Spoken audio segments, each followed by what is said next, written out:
نہیں ہوتا، آیت کریمہ کا علم نہیں ہوتا،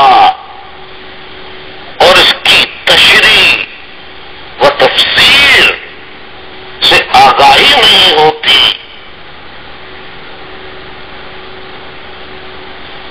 تو وہ جو پہلے میں نے بتایا یہ دعویٰ کر کے آئیں گے ہم اصلاح کرنے والے ہیں، لیکن زمین پہ فساد ڈالیں گے.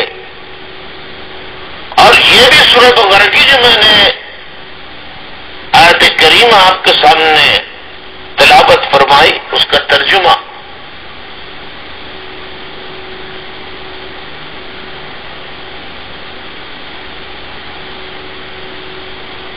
اب آپ ذرا غور فرمائیے کہ اللہ تبارک و تعالی کی یہ کتاب قرآن مجید کتنی حکمت والی کتاب ہے.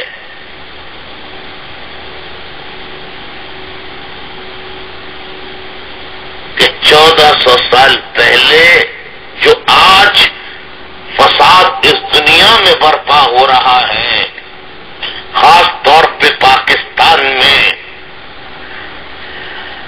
تو صرف یہی نہیں بلکہ ہر موضوع پر قرآن آگاہ فرما رہا ہے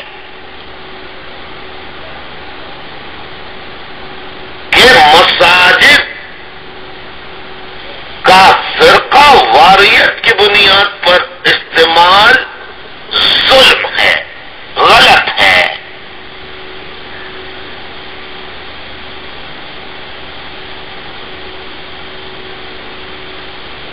کسی کو کیا پتا تھا کہ 1400 سال بعد لوگ صرف اس بنیاد پر کہ فلاں کا مسلک، فلاں کا عقیدہ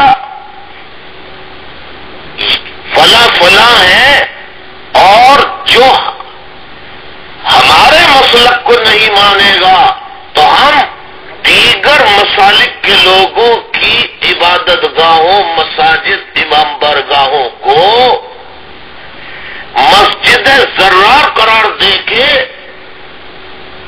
بموں سے اڑا دیں گے اور نمازیوں کو شہید اور زخمی کریں گے.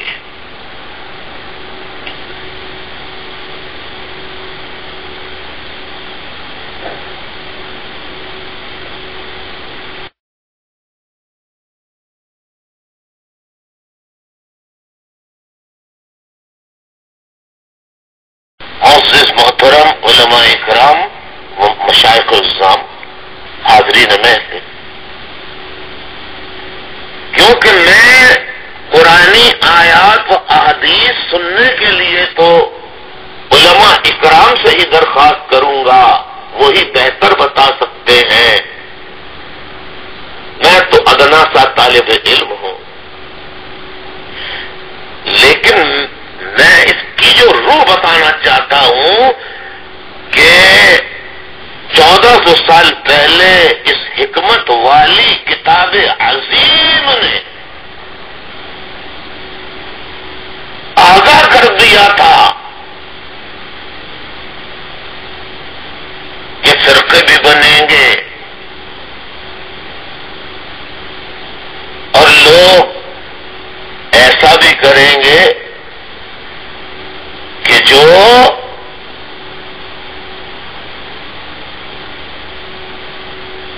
مساجد میں جانے سے منع فرمائیں گے، جہاں اللہ اور اللہ کے نام کا ذکر کرنے سے منع کریں. مثال کے طور پر دیکھیے، فقہی اختلاف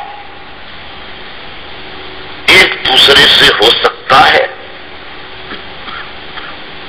لیکن میں اپنے ان محترم علماء اکرام سے یہ ان کی خدمت میں ادب کے ساتھ سوال رکھنا چاہتا ہوں کہ یہ بریلوی مسلک کی مسجد ہے، اسے مسجد زرار کہہ کر جمعے کی نماز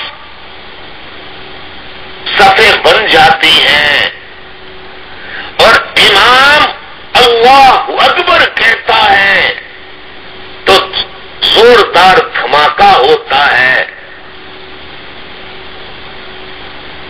اور سینکڑوں نمازی شہید اور زخمی ہو جاتے ہیں۔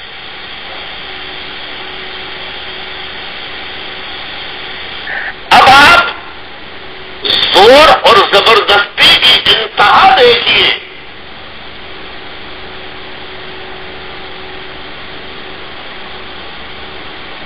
کہ جب لوگوں نے اس پر احتجاج کیا، بیانات دیے، اس عمل کو غلط قرار دیا، تو کہنے لگے کہ یہ مسجد زرار ہے۔ نعوذ باللہ نعوذ باللہ نعوذ باللہ۔ آپ سرکار دو عالم صلی اللہ علیہ وسلم کی امت میں سے ہیں، آپ ان کے ماننے والے ہیں، ان کے غلام ہیں، نعوذ باللہ، یا آپ خود نبوت کے دعوے دار ہیں۔ استغفر اللہ ربی من کل ذنب واتوب الیہ۔ اللہ تعالی ہم پر کرم فرمائے۔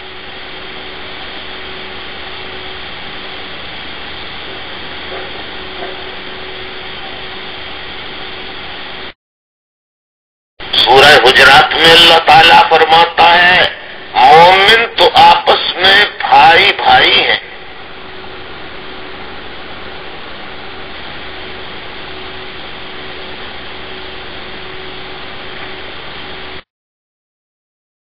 تو اپنے دونوں بھائیوں میں صلح کرا دو اور اللہ سے ڈرتے رہو تاکہ تم پر اللہ کی رحمت آئے۔ اور بچپن سے ہم اسکول سے اس آیت کو سنتے چلے آئے ہیں، آیت کریمہ کو، سورہ آل عمران کی، وَاعْتَصِمُوا بِحَبْلِ اللَّهِ جَمِيعًا وَلَا تَفَرَّقُوا۔ اللہ کی رسی کو مضبوطی سے تھامے رہو اور آپس میں تفرقہ نہ ڈالو۔ محترم علماء اکرام، اگر ہم آج اس چھت کے نیچے اکٹھے بیٹھ سکتے ہیں، جبکہ ہمارے مسالک بھی الگ الگ ہیں، یہ کسی ایک مسلک کا اجتماع نہیں ہے۔ اب ظاہر ہے کہ قرآن مجید تو موجود تھا، ہے اور تا قیامت ایسا ہی رہے گا۔ اب کون اس کی انٹرپریٹیشن کس طرح کرتا ہے، اس کے معنوں کو کس طرح استعمال کرتا ہے، یہ سمجھنے اور سوچنے کی بات ہے۔ لیکن علمی اگر مکالمہ ہو، اجتہاد ہو، اجماع ہو، کسی قرآن مجید کی آیت کے ترجمے